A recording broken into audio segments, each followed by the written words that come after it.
नमस्कार शेतकरी मित्रांनो, खरीप पीक विमा 2025चा पीक विमा कधी येणार या संदर्भात शेतकरी वाट पाहत होते. पण खरीप पीक विमा 2025चा तर आला नाहीये. पण त्यासाठी जे काही मागच्या गोष्टी आहेत त्या गोष्टी क्लिअर होताना दिसत आहे. शेवटपर्यंत बघा. चॅनलला अजून सबस्क्राईब केलं नसेल सबस्क्राईब करा, लाईक करा, शेअर करा. बघा, गुड न्यूज म्हणता येईल अशा पद्धतीची ही जी काही बातमी आली आहे काल 20 फेब्रुवारी 2026 रोजी राज्य शासनाच्या मार्फत जवळपास 4 ते 5 प्रकारचे जीआर हे पीक विम्यासाठी निर्गमित करण्यात आले, म्हणजे काढण्यात आले.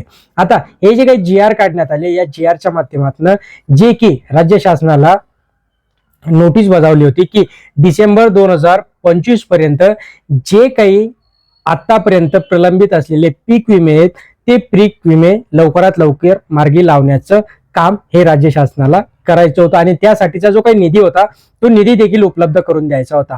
आणि मग यासाठी 2022-23, 23-24, 24-25 या साली ज्या शेतकऱ्यांचा पीक विमा राहिला होता, मग तो फळ पीक विमा असो, आंबिया बहार पीक विमा असो किंवा अजून दुसरा कुठला असो, ते संदर्भातील जीआर काल 4 जीआर निर्गमित करण्यात आले. तुम्ही वेबसाईटला जाऊन आपण डिटेलमध्ये एवढे जीआर नाही बघणार आहे, फक्त तुम्ही गव्हर्नमेंटच्या वेबसाईटवर जाऊन तिथे तुम्ही चेक करू शकता की 4 ते 5 जीआर निर्गमित करण्यात आले आहेत. आणि त्या जीआरच्या माध्यमातून जे की रखडलेला पीक विमा होता, शेतकऱ्यांचे जे काही रखडलेले पैसे होते ते पैसे लवकरात लवकर राज्य शासन आता शेतकऱ्यांच्या खात्यामध्ये ट्रान्सफर करण्यात सुरुवात करणार आहे. अर्थातच त्याला लागणारं जे काही केवायसी डॉक्युमेंट वगैरे असणारे ते तर ते करावंच लागणार आहे.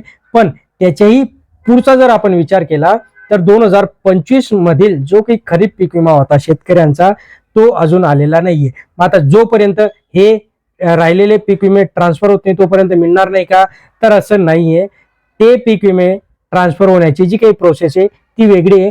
आणि कारण की मागच्याच वर्षी जे काही नियम राज्य शासनाने चेंज केले, पीक कापणी प्रयोगाच्या आधारावरच शेतकऱ्यांना पीक विमा देण्यात येणार आहे. त्याच धर्तीवर त्याचा आणि याचा काही संबंध नाहीये. आणि याची जी काही प्रोसेस आहे ही देखील लवकरात लवकर सुरू होणार आहे. आपण 2-3 दिवसापूर्वी बघितलं की धाराशिव जिल्ह्यामध्ये देखील 130-34 कोटी ट्रान्सफर करायला सुरुवात केली होती.